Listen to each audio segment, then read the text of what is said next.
안녕하십니까. 칸중국 코리아 이신규입니다. 인터넷 저자 꾸덩선비는 최근 그들 애국을 외치며 귀국하지 않고 미국을 욕하면서 미국에 살고 있다라는 글을 해외 중국어 매체에 전하며 저자 자신이 미국에서 지지한 100명이 넘는 사람들이 미립국에 수년간 미국 영주권을 발급받지 못하고 영어를 못하면서 지하 세계에서 생활해온 중국인들을 소개했습니다. 저자는 인터뷰를 통해 이 미립국자들 중에는 문학사상 어떤 작품에서도 볼 수 없었던 일종의 인격 분열, 표리부동한 특이한 특징을 발견합니다. 미국을 세계 최악의 나라로 여기고 있으며 미국 하면 이를 갈고 있습니다. 하지만 미국 영주권을 받은 사람이 있다는 말만 들어도 온갖 부러움을 드러냅니다. 중국을 진심으로 사랑하면서도 돌아가지 않으려 하고 미국에 대해 뼈를 깎는 원한을 품으면서도 어떻게든 미국에 남아 있습니다. 그들은 모스크바에서 쿠바로, 쿠바에서 멕시코 국경으로, 그리고 미립국 알선 조직을 통해 미국과 멕시코 국경의 높은 벽을 넘어 불법 입국하는가 하면 목숨을 걸고 영하 10도가 넘는 냉장차에 몸을 숨긴 채 세관은 몰래 입국하는 등 온갖 고생을 다 했습니다. 브로커를 통해 가짜 선원증을 발급받아 중국에서 미국으로 가는 화물선에 타고 가짜 선원증으로 미국 세관을 속여 상륙한 뒤 돌아가지 않는 경우도 있습니다. 거의 모든 미립국자는 구사일생으로 살아난 전설적인 삶이 있다. 그들 중 미국에서 가장 오래 머무른 사람은 10수년이 된 사람이다. 미국의 합법적인 신분 없이 인테리어, 이사, 화물 운송, 청소 등 돈만 벌 수 있다면 뭐든 다 하고 있다라고 말했습니다. 중국이 좋습니까? 미국이 좋습니까? 라는 질문에 그들은 당연히 중국은 좋고 미국은 나쁘다고 했습니다. 미국이 나쁜데 왜 왔냐는 질문에 이들은 미국에서 아무 일이나 해도 수입이 국내보다 훨씬 더 높다. 바보들만이 돌아가는 것이다 라고 했습니다. 물론 그들이 말하는 중국이 좋다는 말은 중국 음식이 입맛에 맞는다는 뜻일 수도 있고 미국은 영어를 쓰니 의사소통을 못하고 외국에 나오면 적응이 안 되고 기후와 풍토가 맞지 않는다는 현실도 있습니다.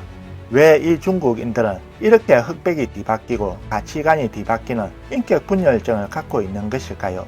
중국 하청민들의 저임금 고물가의 현 주소가 중공 정권이 서민을 가혹하게 쥐어짜고 시정에 실패한 결과라는 사실을 몰랐던 것일까요?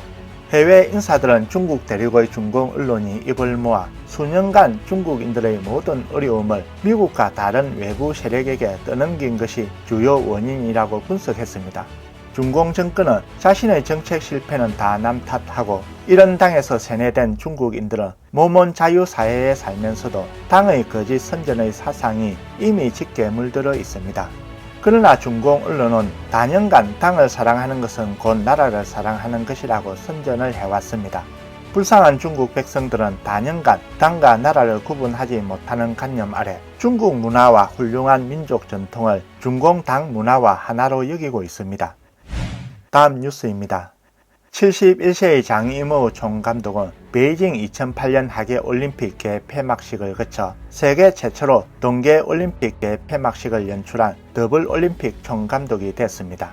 베이징 동계올림픽이 개막한 지 12여일이 지난 2월 14일 밸런타인데이 당일 새벽 4시쯤 장이모의 아내 천팅은 개인 웨이보에 글을 올려 아마 나처럼 대회가 끝나기를 기다리는 사람은 없을 것 같다라고 말했습니다.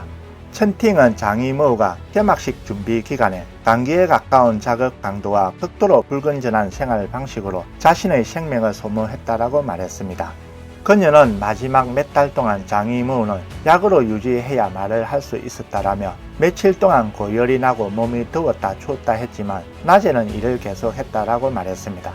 남편은 완전히 자해를 하고 있었다라며 매일 남편이 갑자기 쓰러질까 두려웠지만 어쩔 수 없었다라고 말했습니다. 장이모가 2008년 베이징 하계올림픽 총감독을 맡은 것에 대해 천팅은 2008년의 스트레스와 어려움은 전례가 없었다. 남편이 지나온 힘든 날들은 나밖에 모른다. 남편은 심지어 장난으로 일을 망치면 우리 가족은 도망가자라고 말했다라고 했습니다. 천팅의 글이 올라온 뒤 웨이보에 채 하루도 안 돼 70만 명에 가까운 네티즌의 관심을 받았습니다. 네티즌들은 가장 중요한 순간에 도망가려 하다니 장이모의 망명설은 농담일지라도 마음속 깊은 곳에 있는 어떤 계산일 것이다 라며 이심을 품고 있다라고 주장했습니다. 라디오 자유아시아에서 많은 지식인들이 소셜미디어에 천팅이 밸런타인데이에 장이모에게 애교를 부리고 당과 국가에 애교를 부리려는 것뿐이라고 전했습니다. 그러나 자유파 지식인들의 눈에는 장이모가 진정한 예술가가 아닌 독재 정치의 메이크업 아티스트로 비친 지 오래라고 했습니다. 시스템 관리인 라오는 라디오 자유아시아에서 장이모의 권력 미화 행동은 지식인들의 해물을 불러왔다라고 말했습니다. 결국 그는 어용감독이라는 것입니다. 라오는 장이모가 한 것은 파시스트의 미학적인 것이라며 잘되고 못되는 것은 백성들과는 아무 관계가 없지만 위 사람들의 마음에 들지 안 들지와는 관계가 있다라고 말했습니다. 장이모 감독의 베이징 동계올림픽 개막식은 눈꽃 요소를 관통하는 공연으로 마지막에 거대한 눈꽃이 내리는 장면을 연출했습니다. 그는 매체와의 인터뷰에서 200의 식구인 연산스라 대여석을 사용한 이유는 눈꽃 한 송이 한 송이가 국가와 지역을 대표하고 그 모든 눈꽃들이 베이징에 모여 가장 빛나는 눈꽃이 된다는 뜻을 말하는 것이다. 이것은 세심한 설계를 통해 나온 것이다 라고 설명했습니다. 그러나 많은 네티즌은 연산스라 대여석은 200의 북풍행에서 비롯된 것으로 전사한 남편을 그리워하는 한 유주 부인의 애달픈 비분을 호소하고 있다고 지적했습니다. 200이 유주의 여인을 빌어 말한 것은 당시 당 hen종이 공을 세우기를 좋아해 총애하는 벤장의 호인 알루산이 공을 세우려고 영거푸 군사를 데리고 싸움을 하였으니 인민의 순환을 초래했다고 고발하는 시였습니다. 홍콩의 작가 펑시칸은 이 글에 연산스라 대여석은 중공의 큰 풍조를 초래할 것이다 라고 말했습니다. 근년에 풍수맹리를 연구하는 펑시칸은 장이모가 선택한 재수 없는 표를 각 당부는 릴레이로 홍보하였으니 집단적으로 지도자를 내리친 것과 같다고 생각한다라며 이것은 모반이 아닌가. 사실 석의 표준어 음도 시와 같습니다. 그러니 시진핑이 영향받지 않을 수 없다라고 말했습니다.